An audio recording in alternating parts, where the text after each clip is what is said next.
cher Guillaume, que ce soit dans le premier bouquin, dans celui-ci, malgré qu'il est vraiment... ça fait du bien d'avoir un jeune auteur avec, pardon pour les vieux, mais de temps en temps, mettons aussi en avant les jeunes auteurs, avec une plume et surtout cet humour. Alors est-ce que c'est parce que vous vivez à Genève, que c'est un humour particulier par rapport à chez nous, je n'en sais rien. Mais en tout cas, il y a quelque chose de frais que j'ai pas l'habitude de lire quand je lis beaucoup. Bah, je vous remercie. En tout cas, l'humour, là, je suis assez sincère. Je pense que c'est ma manière de... C'est ce qui me fait rire, en tout cas.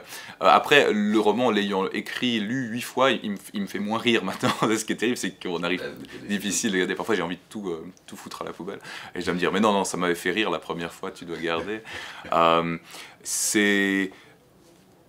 Ça pose la question de pourquoi j'écris, mais c'est parce que j'ai envie de mettre en mots mon regard sur les choses, et moi j'ai pas un regard tragique sur le monde, à certains égards oui bien sûr, mais voilà, je pense que c'est ce que je peux proposer. Et en même temps, au niveau de la qualité d'écriture, ça se tient bien. Vous êtes un amoureux de la langue? Oui, j'y apporte le plus grand soin. Et c'est des questions que je me pose, et en fait j'intellectualise beaucoup, je donne l'impression comme ça que c'est spontané, mais ça l'est, et puis après il y a tout un travail de réécriture, et je suis soigneux et assez perfectionniste. Ouais, parce que pour un jeune auteur, vous tombez pas dans ce qui est très facile finalement, l'écriture contemporaine, avec tout ce qui est smiley, avec les codes du web, avec vous êtes un peu en décalage par rapport à ça. J'ai peut-être une espèce de prétention littéraire, je me dis j'ai envie de faire quelque chose de beau, d'esthétique, j'ai envie que la langue me séduise, j'ai envie qu'elle ait une valeur, qu'elle soit aussi, qu'elle s'inscrive un peu plus dans le temps qu'une langue qui serait pleine de jargon de 2016-2017. Ensuite, toujours savoir pourquoi un mot nous séduit et un mot on le rejette, pourquoi une tournure de phrase nous plaît et une autre non. C'est difficile, sur certains aspects on peut l'identifier, on peut dire oui ça ressemble, c'est trop journalistique, ça me plaît pas, ça c'est trop dépassé, mais de temps en temps c'est une sensibilité qu'on n'explicite pas, et puis je pense que je garde un peu ça, de temps en temps la spontanéité de ça me convient, ça me plaît pas. Mais je suis sensible à la forme et j'ai envie que ce soit élégant. Donc Guillaume Meurice, pour votre premier roman, vous avez obtenu le prix des écrivains Genevois en 2014, vous avez été publié un peu plus tard en France chez Quairo. Quel rapport justement vous avez avec les prix? Eh bien, je suis très reconnaissant à ce prix-là. Je dois beaucoup, si ce n'est tout, à ce prix, qui est un prix qui a une grande qualité, c'est que c'est un prix pour des manuscrits, chose assez rare et vraiment précieuse. J'ai envoyé un manuscrit anonymement à la Société des écrivains genevois, donc c'est des auteurs, je crois que le critère c'est d'être domicilié à Genève ou d'origine genevoise. On n'a pas besoin d'être suisse, mais il faut habiter sur le territoire. Et puis, d'avoir obtenu ce prix m'a permis d'avoir un petit article dans la presse qui a attiré l'attention d'un éditeur. Alors j'ai eu cet immense privilège d'être contacté par un éditeur, les éditions Quairo, monsieur Philippe Robinet, qui est le directeur, m'écrit un mail pour me dire « Tiens, ça a l'air intéressant, envoyez-moi votre manuscrit ». Et quel privilège ça a été, et je lui ai envoyé, et on a eu tout de suite, j'étais dans le bain. Ouais, alors en plus c'est comme ça que vous, c'est sûr que c'est un drôle de rapport avec le prix, parce que c'est comme ça que vous, tout a démarré. Mais pour vous, c'est une reconnaissance de votre travail, parce que là c'est plus qu'une reconnaissance de votre travail, ça a été un élément déclencheur. Un élément déclencheur, ce prix a beaucoup fait, c'est sûr.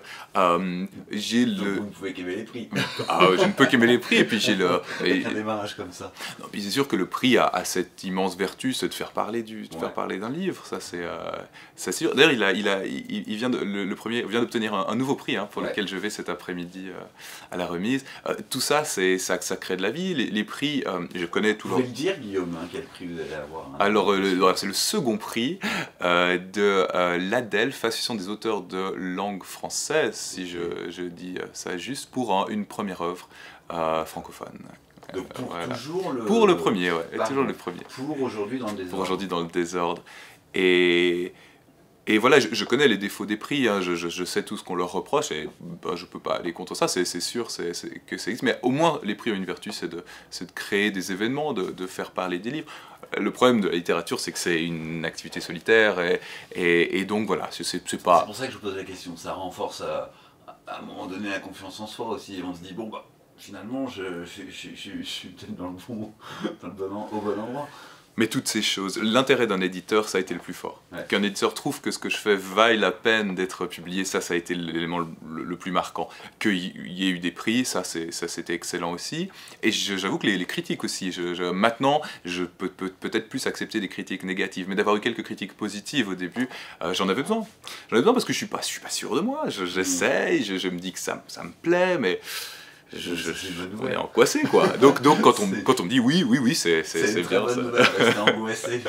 Ah oui, quand j'ai envoyé le deuxième livre à mon éditrice Marine Montaigu aux éditions Quairo, mais j'ai vécu dans l'angoisse pendant 2 semaines qu'elle me réponde positivement parce que je suis pas sûr. Ouais.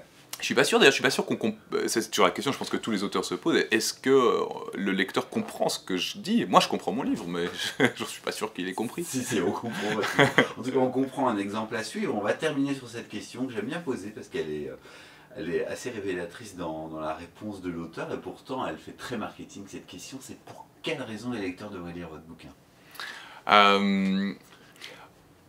Alors, d'accord.